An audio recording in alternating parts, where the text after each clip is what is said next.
एक बच्चा एक एआई असिस्टेंट से दोस्ती कर लेता है, लेकिन एक दिन वह एआई कहता है, मैं तुम जैसा ही इंसान हूँ।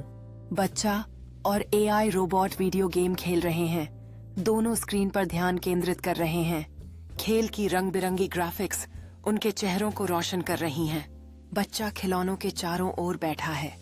एआई रोबोट उसकी मदद कर रहा है, एक जटिल संरचना बनाने में जो टीम वर्क और रचनात्मकता को दर्शाती है। बच्चा और एआई रोबोट पार्क में है, जहां रोबोट नृत्य के मूव्स की नकल करने की कोशिश कर रहा है और बच्चा हंसते हुए ताली बजा रहा है।